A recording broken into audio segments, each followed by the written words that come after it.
What is going on, everybody? Welcome back to PlayStation Generation, episode 50, I think. Ringing in the big old 5-0 with the man that I had to bring him back on this episode because he's got one of the biggest brains in the biz. He's dropped truth bombs and knowledge left, right, and center. Denny Raccoon is back hanging out with me on this week's show. What's up, Denny?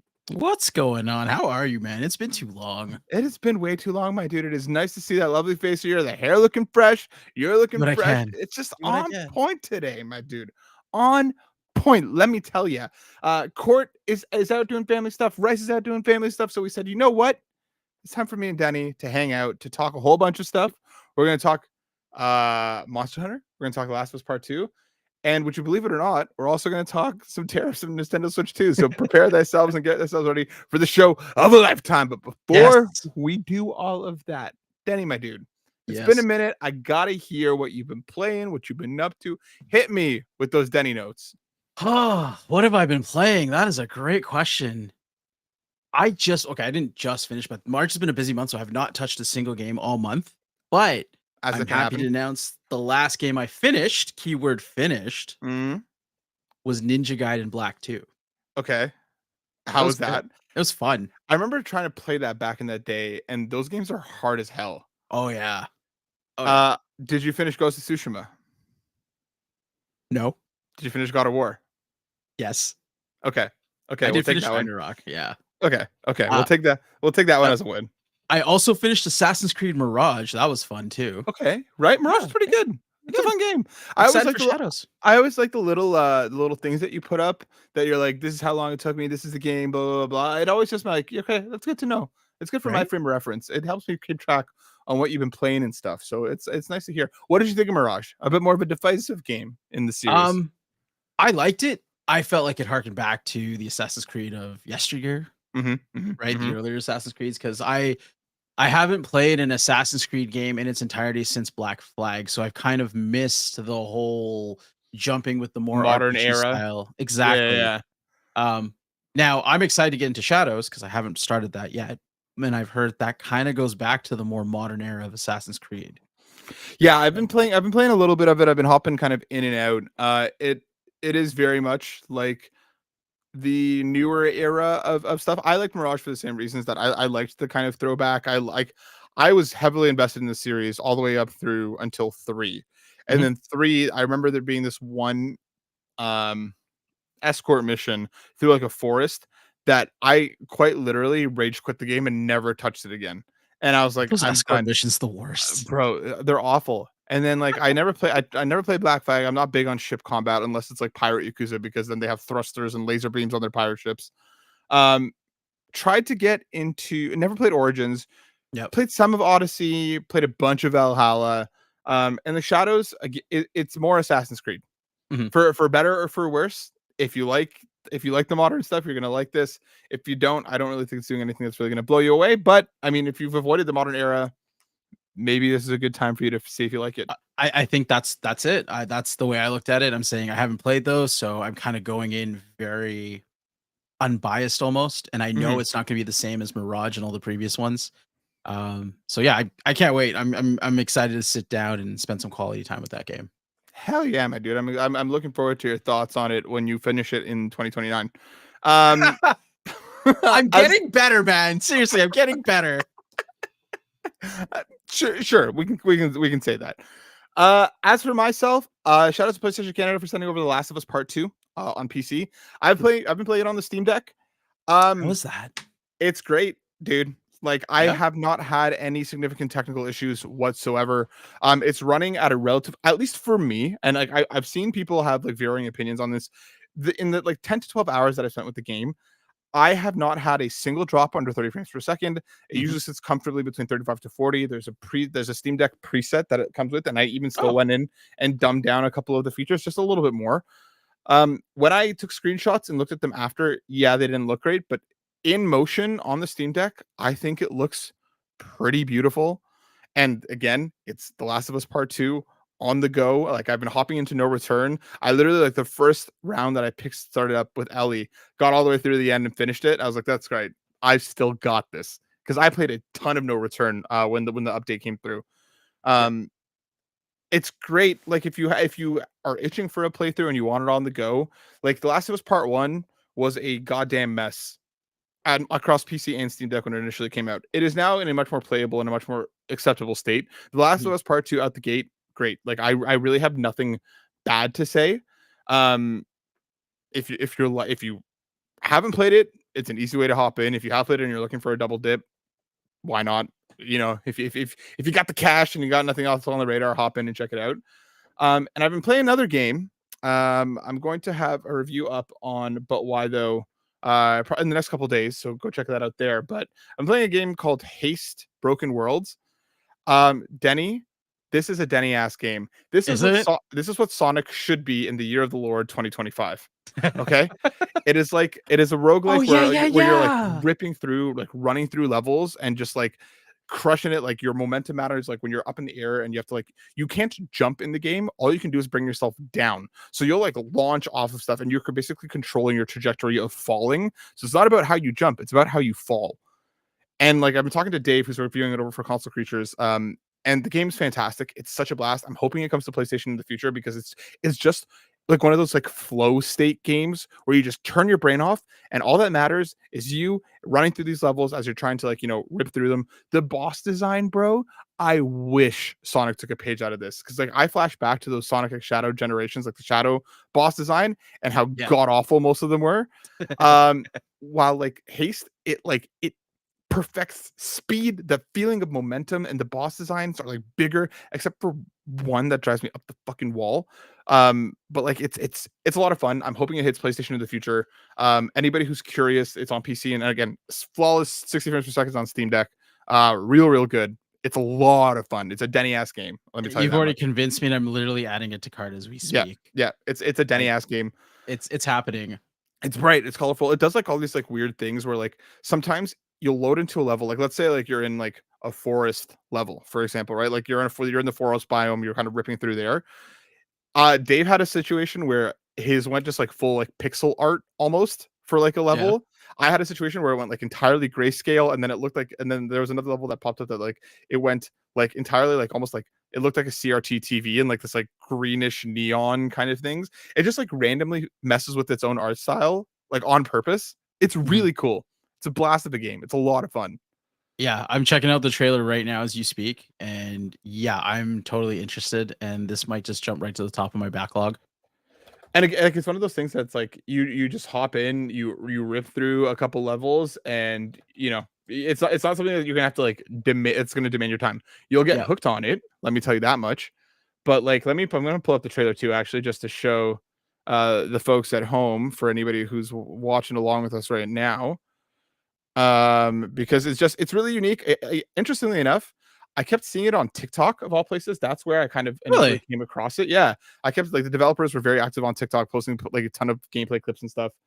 And it's just looks a little janky right now on the screen for some reason, but like let me tell you, in mode like actually playing the game smooth as all hell, nails the sense of like speed and immersion. It's real good. But that is what I've been playing. We got a whole bunch of news to talk about. Before we do all that though, I now that Denny's here, I gotta bring something up here. Okay. Oh no. I gotta bring something up here. We haven't done a check-in on this in a while. Oh yeah. We have our fantasy critic going. Okay. I'm gonna shout myself out. 45.9 points right now. First up.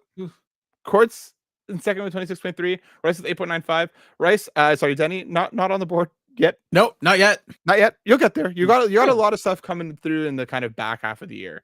But what I'm gotta say though is you boys need to get on your adding game. You gotta slot some more games in, my dude. Oh shit. All right. You gotta get on it if you want to stay competitive.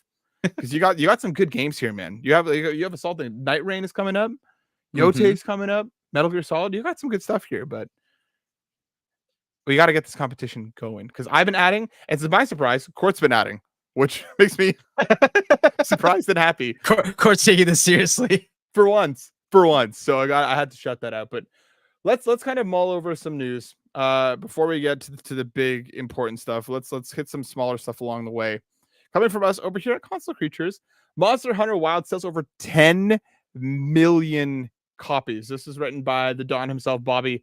Capcom's latest Monster Hunter has sold a tremendous 10 million copies after launching in February, and is going on to break records for the developer. It's sold 10 million copies, a first for Capcom, which had previously revealed that the first 3-day sales number hovered around 8 million copies across consoles and PC. Like, there's a free title update that just went live in the last couple days. Staggering, dude. If you gave me like 100 guesses, I never would have predicted in their first month Monster Hunter Wilds, a Monster Hunter game, would push 10 million copies. No, that's fantastic, and that's really amazing because when I saw that article, like I had to look this up because I'm a numbers guy. I'm like, what have the sales been like for other Monster Hunter games? And I think outside of World and Rise, none of them have even cracked 10 million in their lifetime. Yeah, because like World really started that kind of like the modern renaissance of Monster Hunter. I feel like a lot of people's first Monster Hunter was World, as it was mine. And then I kind of followed through with Rise. But like, this is kind of like the first proper one since this is the first like Worlds like one. Rise almost felt like new and old kind of fused together, kind of taking from both camps. But like, yeah, just incredible to me that like we've talked about sales milestones a few times over the last little while, and it's like all these games that were historically niche franchises putting up record numbers. 10 mil on a Monster Hunter game in the first month is insane work, dude. Oh yeah, that's fantastic, and I'm so happy because like Monster Hunter is a franchise that deserves its flowers. So like I just hope it keeps going. Dude, like banger after banger. This like especially the community has been so happy with it for so long, and it's nice to see that it has grown outside of the kind of where it started. Because yeah, an incredible game. I loved it. I had an absolute blast with it. There's so much to love in that game, so go check it out because 10 mil, that's very impressive. Let's move on to our next story for anybody who is hopping into The Last of Us Part 2. This is coming from Eurogamer, written by Matt Wales. PSA, The Last of Us Part 2 Remastered's new 2.0 update is reportedly wiping character upgrades.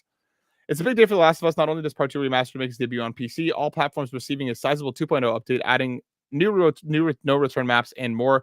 Unfortunately, where the 2.0 update giveth, it's seemingly also taking away, with players reporting their character upgrades have been wiped, suggesting you might want to download with caution.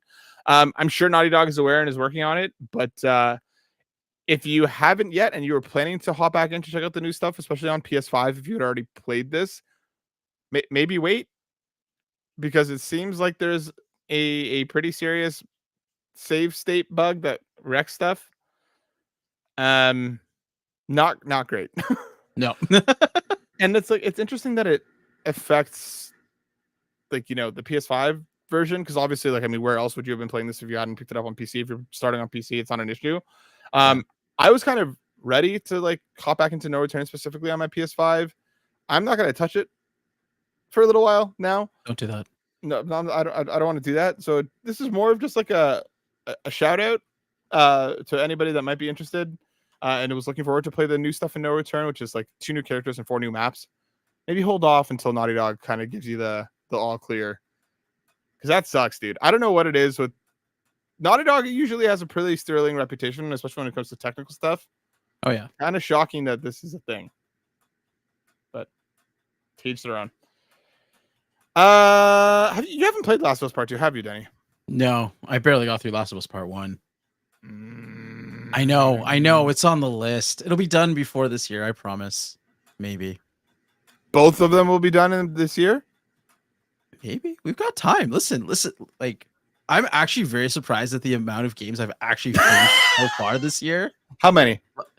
So hold on. There's 5. Okay, that's pretty good. That's not bad. And that was in a 2-month span, like January, like February, you said. Like just flew through them, right? And got them done. One of them was a JRPG. That's a lot of hours in there. That's a lot of hours in there. So yeah, I wouldn't be surprised if I could run through those. I mean, I have them. They're sitting there. I'll get them. Yeah, they'll be part of something. I believe I'll sprinkle them throughout the year. Sprinkle them. Yeah, you might not want to do them back to back. That's just a lot of depression. No, it is. I did that with Resident Evil games. Oh god, that is a lot of depression. I wanted to shout out Court's review. His review for MLB The Show 25 is up on the site. What did he give it after all? I think he gave it a 9, if I remember correctly, or an 8, a 9. A lot to like, some stuff he doesn't, but apparently this is truly, like, I've seen this game reviewing quite well across the board. By all accounts, a return to form People like what they are playing. But I encourage you all to go check out Court's review if you're interested in his deep down thoughts. Once he's back, I'm sure he'll be talking about it to the point where I can just mute myself and sit here and take a nap. But until then, go check out his review. Support the homie. It's a good read.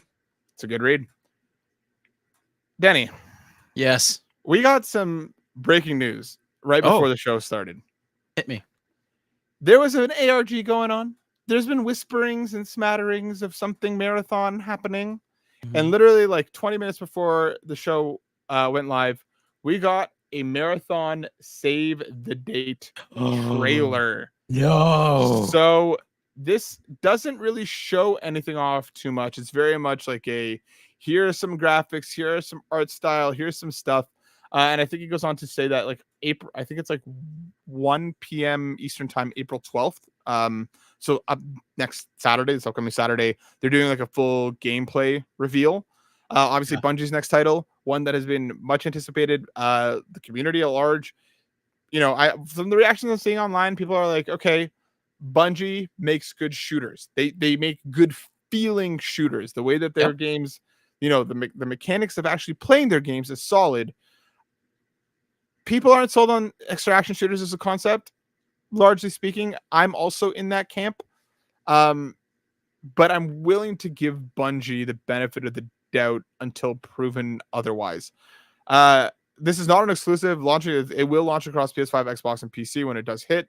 I'm hoping that we get the release date or at least some sort of beta or something, because I'm very curious to try this out. I like the art style. This weird cat looks cool. Like I'm liking what I'm seeing in terms of like tone here. Yep. But again, the extraction shooter makes me nervous, dude. What are you thinking on this? Honestly, I'm just going in with an open mind. I want to see what they do, right? Because I mean, there used to be marathon games before, but they were obviously not extraction shooters. Yeah, back in the day. Way back in the day. But I mean, open mind, see what they do, what's their twist on it, and hey, who knows? Maybe this is the one that changes everyone's minds on it. If you can look into your crystal ball, Denny, we know we got Death Stranding coming in June. Yes. Ghost of Yotei, I'm sure in my mind will hit before September, if not like by the end of September. Nobody's touching October, November right now because of GTA. If it is launching this year, which they are still saying it is, and nobody wants to be within weeks to months right after GTA. It's not going to happen. That means to me, Ghost of Yotei has to hit by September at the latest, because I don't think they're going to push even to October. If Marathon is this year, which seems to me, if they're going so far as to give a gameplay reveal and doing this whole ARG thing, that feels to me that it has to be relatively imminent. When are you expecting this game? I would say September. You think they're going to wait that long? I think they're going to wait till September. I think they're going to give you a little bit of morsel. And then I think it's also Bungie. And I don't know why. I feel like Bungie tends to release stuff around that later part of the year. I mean, I'm thinking about Halo. I'm thinking about Destiny. If I'm not mistaken, Destiny released in September. Both the last two Destiny games released in September. So let me ask you this then. Go for it. Is this going to be free to play? We don't have confirmation in any way, shape, or form. Part of me feels like what they might do, and I'm not like 100% sold on this, but I believe it would be pretty hype if at the end of that gameplay reveal, they're like, and it is available now. Free to play, get out there. It hits across all of them. If you're on PlayStation, you're going to get these benefits because obviously they're under this, they're the Sony umbrella. Yep. But part of me feels like they're going to be like, it's free to play, it's out now, or at least maybe like the beta is imminent. But like, I kind of think that if this is not free to play, it's going to have an uphill climb. It is. I agree with that. And my God, I've already forgotten the name of that other game. Concord? Yep. Right? I feel like it would be almost like Concord because, again, you're going to have so many other games that are free to play, similar style in terms of maybe gameplay. Like, if they want to charge even 20, 30, 40 bucks, they got to have a damn good reason for us to pay that money. And the thing that I'm curious to is that like Bungie as a name obviously carries much more weight than the new studio that was carrying Concord. Of course, Destiny has a large and passionate fan base. Halo even more so. So Bungie's name still carries some weight, but I think that like if this is a full price title, I genuinely worry about that game and the state of the studio to follow. Yeah. It will truly have to do something incredible if it is a multiplayer only full price title. I hope it's free to play because I think you stand much bigger chances. Oh yeah. Or at the most $40. I don't know how this game will succeed otherwise. I don't think Bungie's name will carry it enough. Yeah, and I'm trying to think right now off the top of my head what recent pay-to play game has done well in this style. Like what game can you think of off the top of your head? Helldivers is the last one that I'm thinking that's like multiplayer multiplayer only. There's no real story. It costs like the $40 or $50 that it cost, but Helldivers was unique in its execution and unique in what it was offering. It was a co-op, it was a PvE shooter that didn't take itself too seriously, had a lot going on for it. Helldivers is the only game the only shooter in recent memory that I can think of that did well, continues to do well, and is going, is chugging on just fine. An extraction shooter, like the last one that I could think of was the Rainbow Six one. There was a Rainbow Six extract. Was that literally what it was called? I think it's called Rainbow Six Extraction. No fucking way, dude. Really? I think you're dead ass right. Yeah, that's what it's called. No shit. Yeah, I mean that came out and that was, a $40 US title, or at least that's what it costs right now on Steam.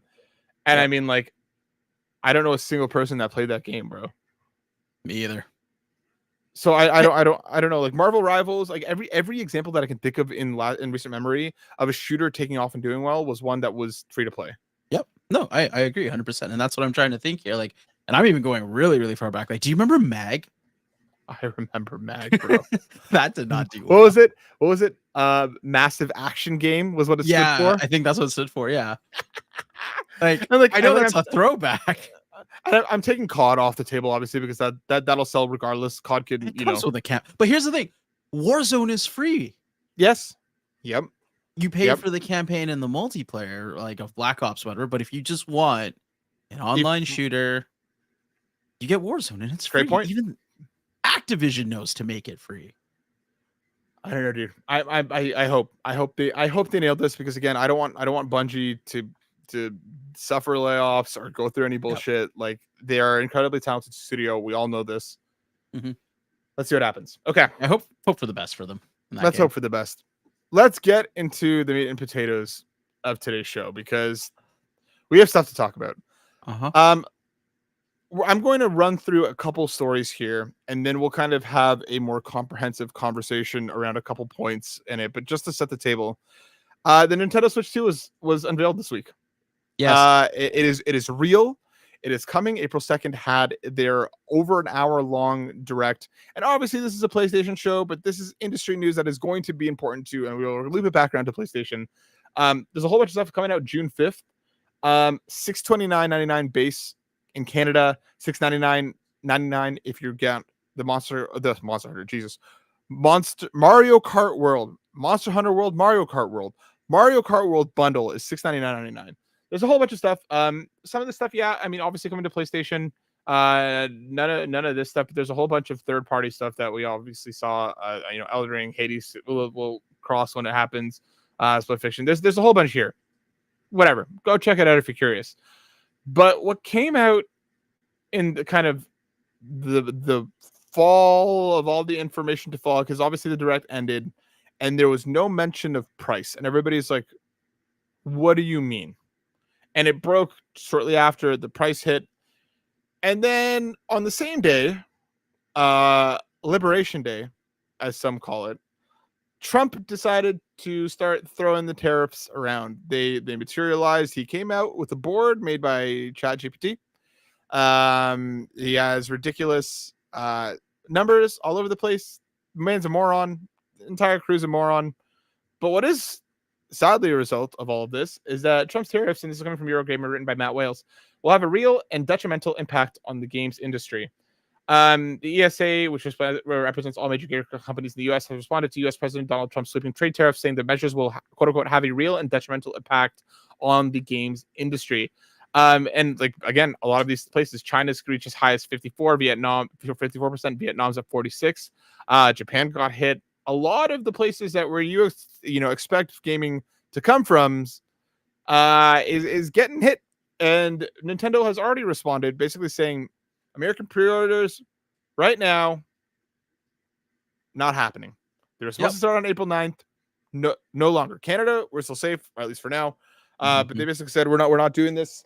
The launch date remains evidently unchanged, but you would imagine that the price is going to start going up, so on and so forth.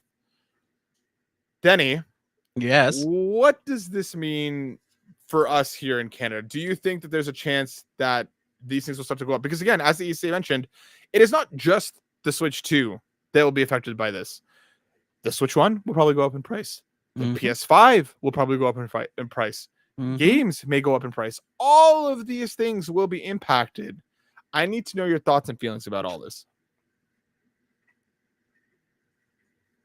It's a shit show, first and foremost. We already, I feel like, get the short end of the stick because of conversion and everything. And it's going to be tough because, you know what, in the industry that I work in, it's really funny because we're also have been cries and Canadian. Yep. Maple syrup tears. No, like the industry that I work in, we're also looking at tariffs and everything. And it's not as clear cut as just, okay, well, we're going to slap on X percentage, right? Because we have to look at manufacturing costs. We have to look at where every component comes from and where is it sourced from? So it sucks being in a wait and see because I watched the Nintendo Direct trailer. And then as soon as we found out we were paying $700 for the Mario Kart World Edition, my mind went, okay, got to put that money aside, got to start doing what we got to do to make sure you're ready for that launch, right? And it's gonna suck if you go in or a week before or 2 weeks before you're ready for launch, and the next thing you know, we're paying $9.99 because of whatever's happening in the world.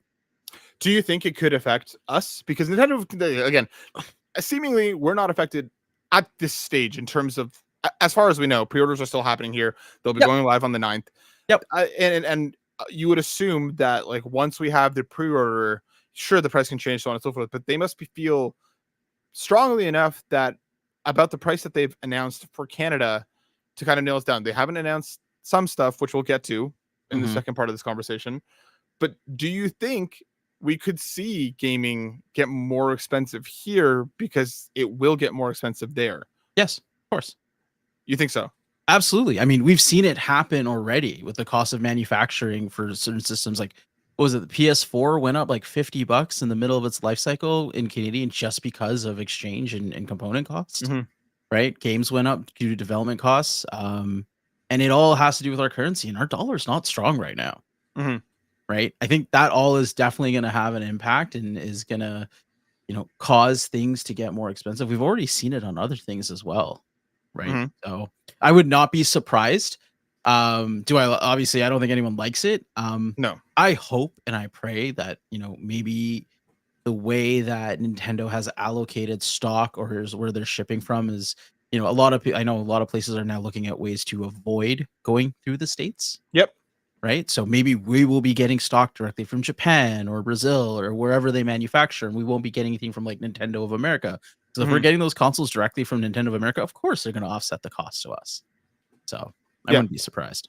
And I do wonder kind of like where the supply lanes come through, because that will obviously, matter across whether you're picking up a Switch 2 or you're in the market for a PS5 or a Portal or wherever else.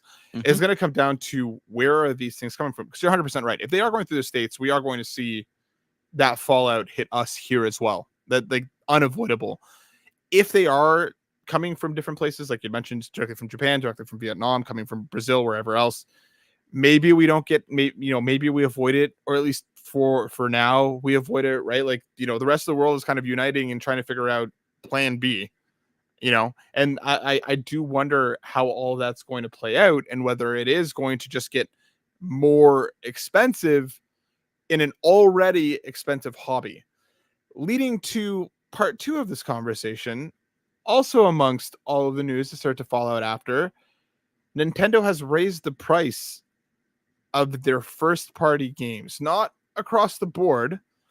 For example, the new Donkey Kong that's coming is going to be a $70 US title, which is what the norm is currently, $89.99 for us. But their physical Mario Kart World is going to be an $80 US game for the physical edition. Seemingly, if you buy digital, it will be, it's like, I think I saw it like $8 to $10 cheaper. I think what it was. We're going off of USD right now, because Nintendo of Canada still has not announced the pricing for us. Yep. To again, we know the bundle, we know the Switch 2, but we don't know what these games are going to cost, which means that if you are picking up a physical copy of Mario Kart World, there's a very real possibility that thing is going to be $99 or more Canadian. Oh yeah. I feel like if this was next to anybody else in the industry, I do feel Nintendo gets away with more than others would, because of built-in nostalgia, and because, and I will give them their flowers where it's here, where, they don't really do layoffs as anywhere near as frequently. They do, we've heard stories about them paying their developers more. The money that they seem to make does seem to in part go back to the kind of ground level and work its way back up. They do seem to be one of the few companies who actively engage in making their company better with the money that they make. Regardless, their games next to never go on sale. They, they play into their toy company mentality of limited stock for a lot of their shit. Hopefully not as drastically as Switch 2. Do you think that this is the first domino of games now going up across the board? Is there a chance that it won't be this year, but Wolverine comes out at an $80 USD price point? Do you think that, and it's similar, I mean, everybody's talking about GTA 6 costing $100. Yep. Which in Canadian, that's how much we pay for games now anyway. It already costs us $100 to buy a new game. $89.99 plus tax brings us to like 102, 103. Yep. Is this the first domino, or do you think that Nintendo is going to be the outlier when it comes to this? No, I think it's going to be the first domino. I mean, everyone seems to follow suit. It's just whoever does it first, right? I mean, we've slowly seen games creep up from $59.99 to $79.99, now $80.99. And at the end of the day, everyone does it, right? I mean, some games that are scheduled already keep that regular price, but the new games keep pumping out at that new price. So yeah, this is the first domino to fall. And I think come probably like the holiday season, we're going to see a lot of games around that $100 price mark just for their standard edition. You think it's going to happen that quickly? I think so. I mean, we're already going to have to experience it in the summer, right? When the Switch 2 comes out, right? We're already looking at the summer. And I think a lot of people are going to sit there and go, like, for me, the Mario Kart bundle was kind of the no-brainer. Yeah, I'll pay the extra $70. Yeah. And I get the game. Yeah. Now, am I getting a physical game? Am I getting a voucher to download it on the online shop? That one. Honestly, it doesn't even matter because it's the same freaking thing with the way these game cards work. Yep. So it is what it is, and I mean, I have my own theories also about the pricing and the game cards. But we'll leave that for me. No, tell me. All right. This is all about Nintendo's war on piracy. You think so? Oh yeah, absolutely. Think about it this way. They're encouraging you by lowering the price to go in and buy the game digitally. If you go into the store and buy a physical game, there's a good chance, and I bet you anything, first-party titles will be on that game key card system, which is basically like how we had it in the 90s when you needed the CD-ROM to play a PC game, even though it was installed. Gotcha. You have the game card. It's you download the game. It's your license. How much do you want to bet that you can't go to a GameStop or somewhere else, your local mom and pop game shop? You can't trade in this game or buy a used game because that game key is already tied to a Nintendo account. It is going to be interesting because they pretty much did confirm that not every game will be that game card system. Sure. But how many of them will be is a different question. But I think you're onto something, because that means that, like, if I buy Donkey Kong, and it's a game key and whatever, and I'm like, you know what, I'm done with this game, I want to sell it to Denny. Am I going to be able to, or do I have to trade it to you for 14 days? And then, try and pull it back or whatever. I think you're onto something. This is just the most Nintendo ass way of Nintendoing, to do something like this. Like, it's like the good with the bad. Yes, it's cool that they have seemingly, no matter how janky it is, have found a way to share digital games. Steam is still the best. Steam, the family share on Steam is still, ridiculous comparatively. PlayStation and Xbox don't really have a way to share your digital games in a way that, like, I can't share a digital game to Denny and let him play it, right? There is at least a system here in place that will let you do that to an extent, regardless of how many asterisks there are on it. But again, you have to be together physically. You basically are giving the game away. You can't, like, if I share a game to Denny, I can't play that game. Well, there's a lot of questions that we don't know. It is interesting to see that they've found some sort of solution or some sort of something to kind of incentivize you to share more in some respect, but at the same time, they're pressing you out for it. And how much do you want to bet? And this is why I also think Nintendo's getting away with this. Is like, how much do you want to think every first party title will be a game key card? If you're third party and you don't want to, like, be a part of that program, you don't have to. You get your regular game on your console or on your cartridge. But if it's a Nintendo game and you know how, like, what's the word I'm looking for? Just how much they hate piracy, they hate fan remakes, they do so many cease and desists. Yep. Like, this would They're be liberal Nintendo with that. Exactly. I think this is Nintendo's way of controlling everything. This is Nintendo's way of also being able to just, make sure they're a business after all. And like you said, they pay everyone properly. This is their way to get the most money, because they don't get any money off a used game. That money goes back to the store, right? So this is their complete way of controlling it. And I think, it's just, it kind of sucks. But at the same time, I understand why they do it. But this is my tinfoil hat on, honestly. Yeah, no, I don't think you're wrong, though. Honestly, that's what I think it's gonna do. I wouldn't be surprised as every Mario game we see, every Donkey Kong, every Smash Brothers, it's gonna be a game key card. And then if you go and buy, I don't know, Call of Duty, sure. That's Activision. They might do the same thing. Yeah, probably. Right, but if you went and bought, I don't know, Street Fighter 6, I think that's one of the games that's coming out. You buy Street Fighter 6, it's a standard cartridge. It's the whole game is on there. You can still do it, but we know Nintendo. When I buy a Switch, I buy it for the first party titles. Exactly. I have a better way of playing those third party titles elsewhere. Yep. So then, what do you think? Because obviously, like, coming into the PS5 cycle, that was our jump from 79 to 89 Canadian, right? That was our jump. What do you think will be the first PlayStation game to make that jump to a theoretical 99.99? And follow-up question, do you think we will still get that digital discount? Because that, at least Nintendo's doing that much. And the thing is, the interesting thing is that they seem to have, they're going to have some sort of sliding scale for their first party titles in terms of price. Donkey Kong is already cheaper than Mario Kart. Like, that is known. I'm worried that PlayStation is going to learn the wrong things from this. Pump up their price. All of their games are going to be that higher price now. Like a Helldivers that may have launched at a 50 or 60 is now going to launch at a 70 or an 80, right? Yep.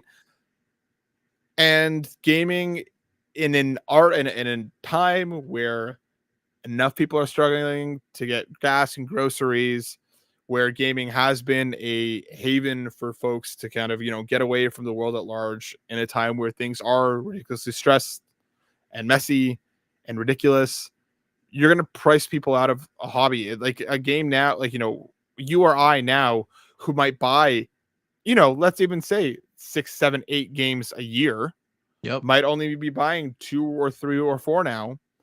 And again, that's going to affect our ability to be able to play and pay into the market. That's going to now affect the developers whose games are going to sell less, because people are going to have to be more choosy when it comes to, where they're putting their money. And even then, like, you could say that, like, okay, nowadays I can buy Astrobot and I can buy an indie for $100, let's say, right? Yep. If Astrobot is now $100, that money can't go to the indie if I want to play Astrobot. So what do you think is going to be the first game to actually make that call? And like, again, do you think digital will still be cheaper? First game to make that call. I can't even think what's coming out this year. Like, I'm so brain dead. I genuinely I think this year would be too early, but I can see Wolverine next year. If it's hitting next year, I can see Wolverine being that. It's a Marvel IP, it's a licensed game, it's Insomniac. You know they're gonna, the game is going to be good. Oh yeah. I could very easily see Wolverine I being could see that. I could also see, and this obviously probably because it's so much further down the road, but any new Final Fantasy games, like the third part of the remake, is definitely going to be up there. But I think it might be too soon to say because they don't even launch for that. I think GTA is going to be the canary in the coal mine here. Like, Nintendo's making their moves. Yep. If GTA genuinely comes out at $100 American, that is going to be a very, very bad sign for a lot of people. And that's going to be a bad sign for people entering the industry, from both the developer standpoint and people who are trying to, get more into gaming on the consumer side. Yes, development costs have gone up. Yes, games are now more expensive and take longer than ever before, even though many people are crying out, being like, give us smaller titles that look worse more often. Yeah. Like, that's why indie titles do so well. They're not AAA games. Because they don't have AAA budgets. Not everything has to be. Yeah. My final part of this conversation. The Switch 2 is coming. The Switch 1 kind of really revitalized handheld gaming in a way that made it mainstream again, in a way that I don't think has been in that heyday since like the original DS. Obviously, we know the 3DS and many of their iterations continue to sell well. Yes, but the Switch made it popular again. Because of the Switch, we got the Steam Deck, we got the ROG Ally, we got the PlayStation Portal, we got whatever's coming from Microsoft, across both its third-party stuff and whatever they're developing first-party. There are rumors of a PlayStation handheld, like a real one. Like a real one. I'm gonna bring in Black Wyver for our first question because he says, "Hey guys, hope you're well. Questions for the show." I'm gonna skip past number 1. I'm gonna come back to that. Number 2, what features of the Switch 2 would you like to see on the Sony handheld if and when released? You guys are awesome. Take care. You are awesome, and you take care. What do you want to see of a theoretical PlayStation handheld from the Switch? From not? What do you want from that? What would make you buy that shit day one? You know what? I would love just one thing I really like that I saw about the Switch was the Discord-esque chat. I think that would be great to have because like we have party chat and we have all those things. Something along the lines of that would be great to like be able to watch everyone else's gameplay at the same time and share like just some sort of game share, game chat, engagement within the platform. Like make it have a reason like, okay, all my buddies have a PlayStation Portable 2.0 or whatever, or Vita 2.0. I got to get one too because now they're all playing Mod Nation Racers or PlayStation All-Star Battle. Yes. Or PlayStation All-Stars Battle Royale 2. Let's make it happen. Even better.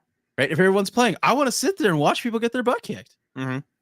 So that would be the feature I'd want to see. I think for me, I don't hate the idea of the mouse. This for anybody who may have missed it, the Switch 2, you can kind of like place the Joy-Con down on its flat side that would go into the console, and basically it turns into a mouse. So like I watch people playing Metroid Prime 4 and using that as like the mouse and basically using it like as a shooter. I think that's a cool idea to an extent because I'm curious to see how they could implement that. But what I want from a theoretical PlayStation handheld, I want the Portal, but better. I love the form factor of the Portal. Like it's having the actual feel of the DualSense controller in hand is really nice. I love my Steam Deck. I use that thing religiously, but my hands do like start to like hurt or like lose circulation or whatever after a while because it is ergonomically not the best. That comes from probably from the weight, so on and so forth. But if they could figure out a way to basically take a DualSense Edge, which is already a bit bigger and bulkier than your normal DualSense, blow that out, have a bunch of cool working stuff in it. I don't want them to go all in on bells and whistles like they did with the Vita. I don't need no back touchpad. I don't need a bunch of this extra stuff. Just make it work well and make it comfortable to hold. I don't even need the controllers to I don't need the sides to pop off. Like, I think again, like it would be cool if they did some sort of mouse thing with that. Like, but again, I'm not married to that. I just need this thing to be good. And for the love of God, I know it will make it a bit more expensive. Make it OLED out the gate. Yes. Oh my God. Yes. Just make it OLED out the gate. Going from like the Switch to the Switch OLED was insane. I have the Steam Deck now, and like I keep looking at the Steam Deck OLED, knowing that like there's going to be another thing down the road, but like just make it good. Battery needs to be decent too. Yeah, like I just want it to be on par with what exists now. People are pissed that the Switch 2 is worse battery life. No shit, it's stronger, it's more powerful. The battery will be worse until we cross the next battery threshold. That's why you have 2 USB ports, so you can charge it on the go. Just bring a battery pack, you'll be fine. Plug it in on both ends, bro. There you go. Human centipede that thing. Just double the battery packs, double the power, double the fun. I just make it OLED, make it feel good to use, make it connect seamlessly with the PlayStation. Similarly, if there is a way that you could see your friends while you're playing, I love that in that Direct they kept the lag in. It made me laugh incredibly seeing how shit that thing looked, seeing your other friends' screens at points where like the lag was there, everybody could see it, just hilarious. But I got to do something to keep it down. Jesus. But yeah, I want this to be real. I want this to be an actual thing. I just want it to take the Portal, make it a bit bigger in terms of like its form factor, because it's going to need to be to pack more into this thing. Just give me it and make it good, because I will be there day one. I will be there day one. Denny might be there day one, depending if there's a Mod Nation and a PlayStation All-Stars on deck. Absolutely. I'm there for Mod Nation Racers. Dude, that game was awesome. Black Wyvern, second question. Was there any news coming up from the Nintendo show that you think is positive for PlayStation? Yes. This is gonna sound weird, but I know when the PS5 Pro launched and we were sitting here talking about $1,000, are you kidding me? Seeing what the Switch 2 can do, and the fact that for $600 and whatever, $700, let's say, right, you're still getting that same output. Like you're getting the 4K output. Some games are going to be running at 120 frames. Wild. And you're getting all this technology packed. Like one thing I saw was the Breath of the Wild comparison. That really was impressive. Like it looked like a whole new game. Yep. I suddenly don't feel so bad shelling out $1,000 for a PS5 Pro. And 1,100 with the disc drive. 1,100 with the disc drive. And like that's the thing. Like I know a lot of people were hoping that the Switch 2 was going to be less expensive, but the thing is, it's like you have to look at its contemporaries now in the Steam Deck, in the ROG Ally. Those things are expensive because they do a lot.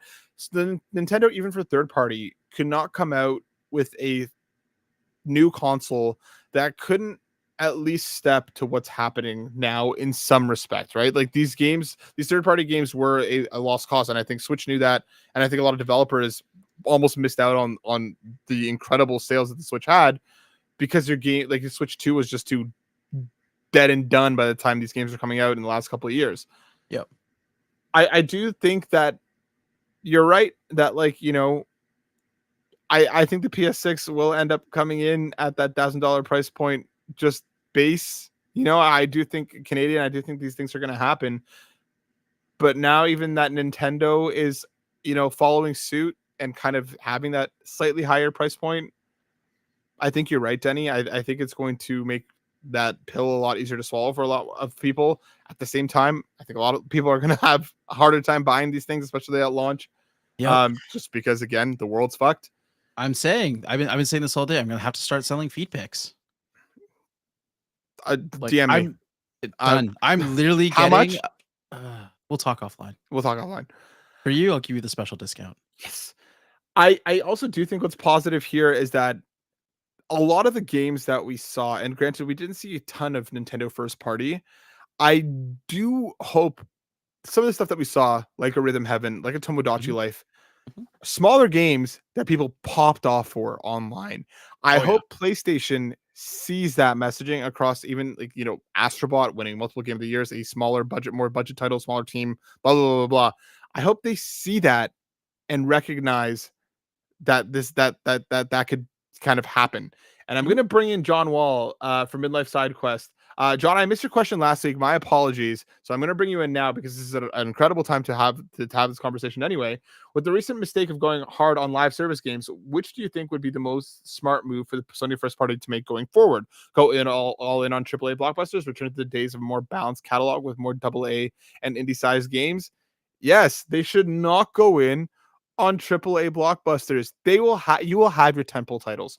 You will have your Marvel games. You will have your Last of Us. You will have your Ghosts of Tsushima, Yote, so on and so forth. But where are the tearaways? Where are the journeys? Where are these smaller titles that can hit in between the wait? Because these games now, the temples, take 5 to 10 years. We have not had a Naughty Dog game on PS5 proper. Like dedicated to PS5, right? Because we're still remastering Last of Us. They remade part 1, yes. They remastered part 2, yes. But both of those games can be played elsewhere. Mm-hmm. We have not had a title from Bend. We have not had a title from a number like Insomniac has basically put this console on their backs. Yeah. And ran with it. Even Sucker Punch, we haven't had a PS5 title from them, have we? Am I wrong? Because Ghost of Tsushima was their last title, was it not? I think you're right. Yeah. Which was a PS4 game. Yep. These games take time. You need the smaller stuff in between to make this wait worth it. Because for the last number of years, we kept being like, this is the year that PS5. No, it wasn't last year. Now it's gonna be this year. Listen, we were wrong last year, but this year is gonna be the year. They need those middle ground titles to keep people engaged and invested and hanging around for when the next tentpole hits. Yep. What do you think, Denny? No, I agree 100%. I mean, you hit the nail on the head with the length of development time for a AAA title.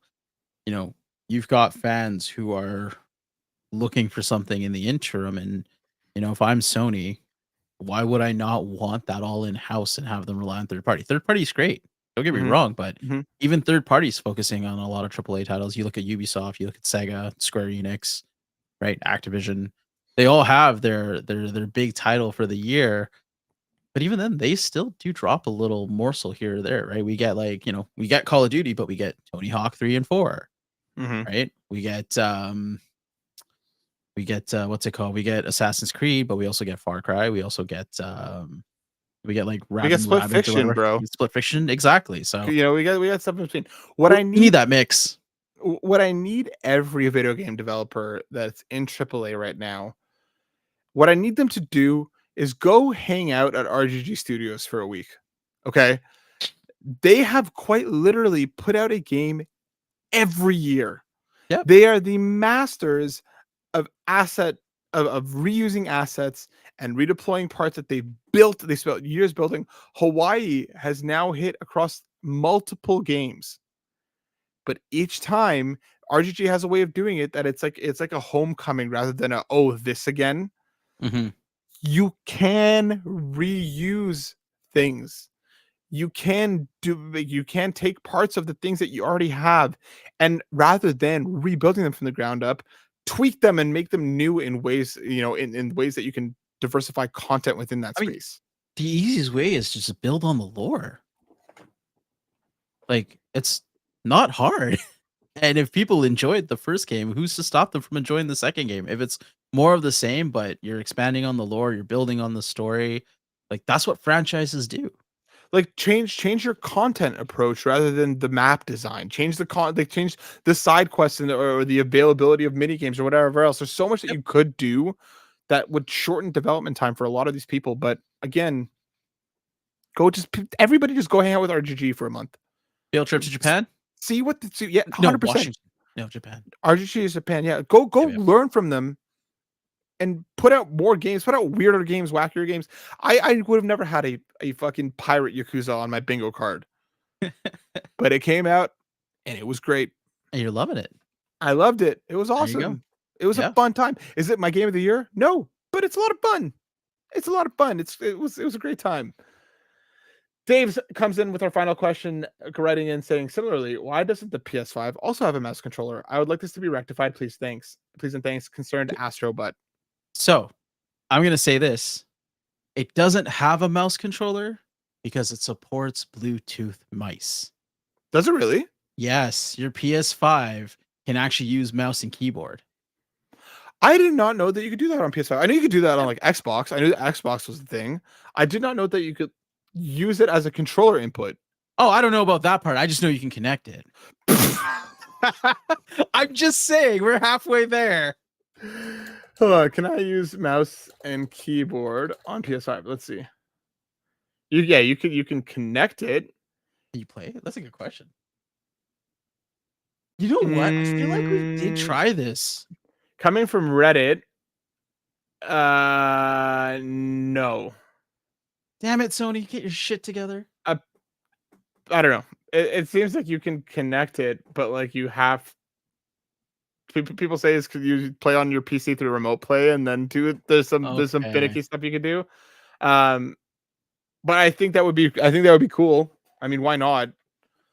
I mean, I would never do it, and I would also just make shooter experiences on consoles even friggin' worse.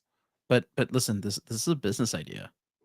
You and I, we get together, we put our collective intelligence together. Yeah, you're gonna hire someone else to do it, but we make it happen, and then there you go. PlayStation generation mouse sense. I don't know, dual mouse. Mouse sense sounds cool. Dual mouse sounds like you have two mice, which depending on context could be a problem. Dual click, or are we going in a whole other direction now? Dual click could be interesting, right? There's an idea here. Okay. To the drawing board. I'm going to say that this conversation came up not because anybody asked the question. This was our idea. Absolutely. And Dave, this wasn't your question. Who's Dave? What? Who's Dave? No, Dave. That brings us to the end of this week's show, folks. Thank you so much for hanging out with us. Denny, my dude, it's always a pleasure having you back hanging out with me. Thanks so much, man. Dude. I appreciate you coming and hanging out, my dude. Where can people see and hear more from you? Oh, they're going to find me everywhere these days. Mostly on Instagram. Because that's where I post a lot, and on Twitch because that's where I play a lot. So of course, and then every other place is on my Linktree. So Linktree/Danerokin Gaming. Go check Danny in all the spots. Make sure you go check out Court and Rice in their respective places as well. As for myself, you can find me here each and every week, holding down the fort with all things PlayStation generation. You can also find my words over at Console Creatures and at buttwhythough.net. Folks, thank you so much for hanging out with us. For anybody who's going up for that Switch 2 pre-order, good luck.